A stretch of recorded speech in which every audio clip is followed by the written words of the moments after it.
আসসালামু আলাইকুম রহমতুল্লাহ। প্রিয় দিনী ভাই বোনেরা, আমাদের নিয়মিত অনুষ্ঠান খতমে তারাবির যে বাংলা তরজমা ও সারমর্ম নিয়ে আজকে 9 রমজান যে তারাবি হবে, সেই তারাবিতে যা কিছু তেলাওয়াত হবে সেই তেলাওয়াতের বিশেষ বিশেষ কিছু আয়াতের বাংলা তরজমা ও সারমর্ম আপনাদের কাছে আমি উপস্থাপন করব ইনশাআল্লাহ। আমরা নিজেরাই বিষয় শুনব এবং অন্যকে অনুপ্রাণিত করার জন্য বেশি বেশি করে শেয়ার করব ইনশাআল্লাহ। আজকে 9 রমজানের তারাবি, আজকে 12 নম্বর পারা তেলাওয়াত হবে। সূরা হুদের 6 নম্বর আয়াত থেকে শুরু হবে, সূরা হুদ শেষ হবে এবং সূরা ইউসুফের 52 নম্বর আয়াত পর্যন্ত তেলাওয়াত হবে ইনশাআল্লাহ। তো আসুন দেখি আজকে এই সূরা হুদ এবং ইউসুফের মধ্যে কি আল্লাহ সুবহানাহু ওয়া তাআলা আমাদের জন্য মেসেজ দিয়েছেন। সূরা হুদের 6 নম্বর আয়াত, আল্লাহ সুবহানাহু ওয়া তাআলা বলেন, ওমা মিন দাব্বাতিন ফিল আরদি ইল্লা আলাল্লাহি রিজকুহা ওয়া ইয়ালামু মুস্তাকাররাহা ওয়া মুস্তাওদাআহা কুল্লুন ফি কিতাবিম মুবিন। যে পৃথিবীতে এমন কোন বিচরণশীল প্রাণী নাই, এমন কোন প্রাণী নেই যার রিজিকের দায়িত্ব আমি নেইনি। অর্থাৎ প্রত্যেকের রিজিকের দায়িত্ব আল্লাহ সুবহানাহু ওয়া তাআলার কাছে। তিনি জানেন যা সমাধিস্থ আছে, যা উপরে আছে।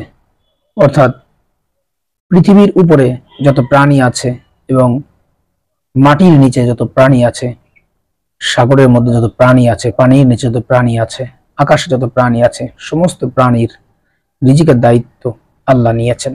সুবহানাল্লাহ।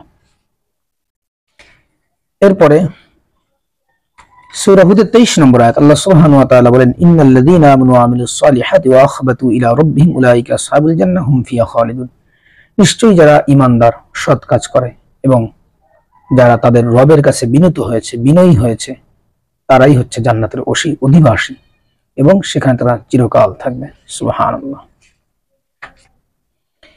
এরপরে সূরা হুদের 46 নম্বর আয়াতে আল্লাহ সুবহানাহু ওয়া তাআলা বলেন, এটা নূহ আলাইহিস সালামকে আল্লাহ তাআলা বলতেছেন, ক্বালা ইয়া নূহু ইন্নাহু লাইসা মিন আহলিক। অর্থাৎ যখন জলোচ্ছ্বাস শুরু হলো, প্লাবন শুরু হলো, তখন হযরত নূহ আলাইহিস সালামের ছেলে যখন নৌকায় উঠতে চাইছিল, তখন নূহ আলাইহিস সালাম বলছিল, ইন্নাবনি মিন আহলি, যে এটা আমার পরিবার, এটা আমার পরিবার। তখন আল্লাহ সুবহানাহু ওয়া তাআলা বললেন, হে মূসা, হে নূহ, এটা তোমার পরিবার না, হে নূহ, এটা তোমার পরিবার না। ইন্নাহু আমলুন গায়রু সালিহ, সে যদি তোমার পরিবার হয়তো সৎ কাজ, কিন্তু সে একজন অসৎ কর্মপরায়ণ ব্যক্তি। তুমি তা জানো না, সে বিষয়ে আমার কাছে চেও না। তোমার যে বিষয়ে কোনো জ্ঞান নেই সে বিষয় তুমি চেও না। এ থেকে বোঝা গেল যে নবীর পুত্র হোক, নবীর সন্তান হোক, নবীর স্ত্রী, পরিবার, পরিজন হোক না কেন, যদি ঈমান না থাকে, আমল না থাকে, সৎ আমল না থাকে, তাহলে তারা তাদের পরিবারভুক্ত না। যারা সৎ আমল করবে, যাদের ঈমান থাকবে, তারাই নবীদের ওয়ারিস, তারাই জান্নাতের অধিবাসী। এরপরে আল্লাহ সুবহানাহু ওয়া তাআলা সূরা হুদের 82 নম্বর আয়াত আল্লাহ সুবহানাহু ওয়া তাআলা বলেন, ফালাম্মা জাআ আমরুনা জাআলনা আলিয়াহা সাফিলাহা ওয়া আমতারনা আলাইহা হিজারাতাম মিন সিজিলিন মামদুদ। সূরা হুদ, হযরত হুদ আলাইহিস সালামের বংশধরদের যে কথাটা, জাতির যে কথাটা, জাতির যে নির্মম ইতিহাস এখানে তুলে ধরা হয়েছে। আল্লাহ রব্বুল আলামিন বললেন, যখন আমার আদেশ এসে গেল, তখন তাদের জমিনটা উল্টিয়ে দেওয়া হলো, লন্ডভন্ড করে দেওয়া হলো। আমতারনা আলাইহা হিজারাতাম মিন সিজিল, এবং আকাশ থেকে তাদের উপর পাথর বর্ষিত হতে লাগলো। রাতের আধারে তাদের উপরে আক্রমণ শুরু হলো, আল্লাহর গজব আযাব শুরু হলো। কারণ কি? এই হুদ আলাইহিস সালামের বংশধর জাতি, এদের মধ্যেই ছিল সর্বপ্রথম সমকামিতায় পৃথিবীতে। এই জঘন্যতম অপরাধ, এই অপরাধের কারণে আল্লাহ সুবহানাহু ওয়া তাআলা এই জাতিটাকে উল্টিয়ে দেয়, এই জনপদটাকে উপর করে দেয়, যেটার বর্তমানে রয়েছে ডেড সি নামে পরিচিত, মৃত সাগর নামে পরিচিত। এটা সেই জাতি, তাদের অপকর্ম ছিল, অপরাধ ছিল, তারা সমকামিতা লিপ্ত। অথচ আজকে আমাদের এই পৃথিবীতে বহু রাষ্ট্রে, ইভেন আমাদের দেশও এরকম অপরাধ চলছে। আল্লাহ এই সমস্ত অপরাধ থেকে আমাদেরকে হেফাজত করুন।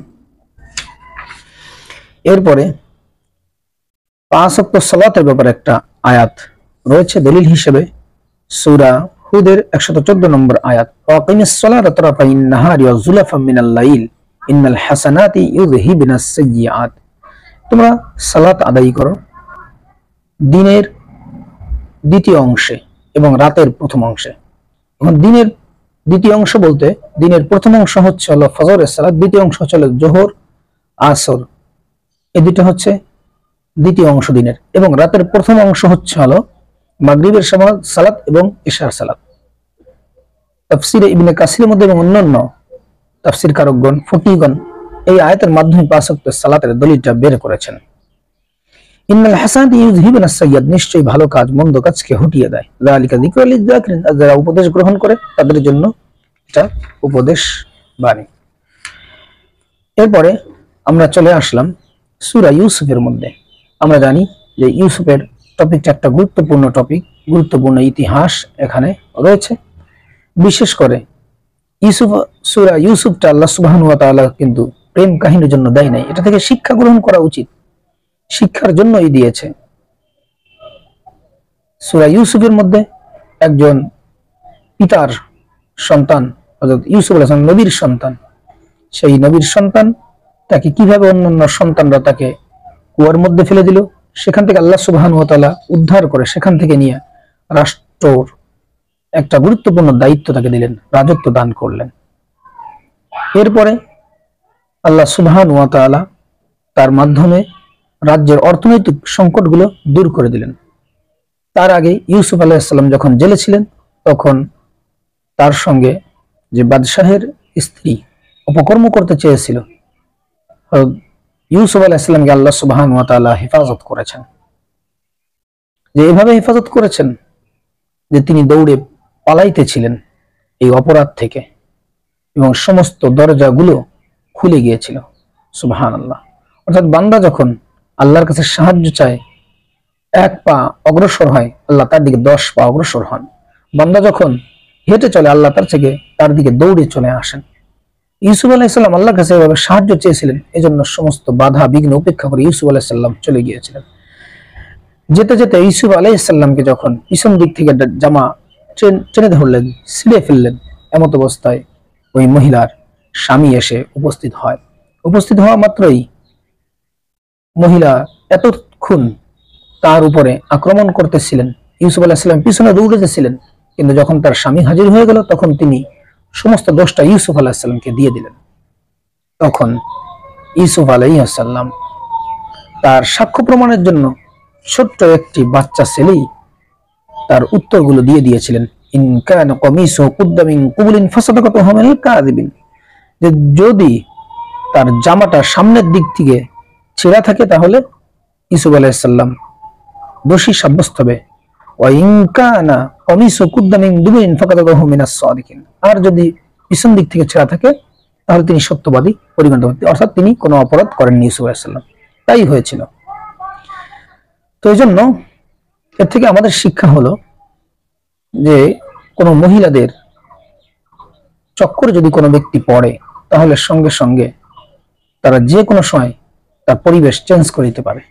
সব সময় আপনার পিছনে ঘুরবে, কিন্তু যখন বিপদে পড়ে যাবে তখন আপনাকেই দোষী সাব্যস্ত করবে। এজন্য আসুন, যতটুকু আয়াত আমরা পেয়েছি গুরুত্বপূর্ণ ততটুকু আপনাদের সামনে উপস্থাপন করার চেষ্টা করেছি। আর আপনারাও নিজেদের থেকে চেষ্টা করুন, প্রত্যেকদিন কিছু না কিছু তেলাওয়াত করুন, অর্থ দেখুন, তাহলে নিজেও উপকৃত হবেন, অন্যরাও উপকৃত হবে। এবং আমার এই টপিকটা আপনারা বেশি বেশি করে শেয়ার করবেন। আল্লাহ সুবহানাহু ওয়া তাআলা আমাদের আমল করার তৌফিক দান করুন। আমিন। আসসালামু আলাইকুম ওয়া রাহমাতুল্লাহ।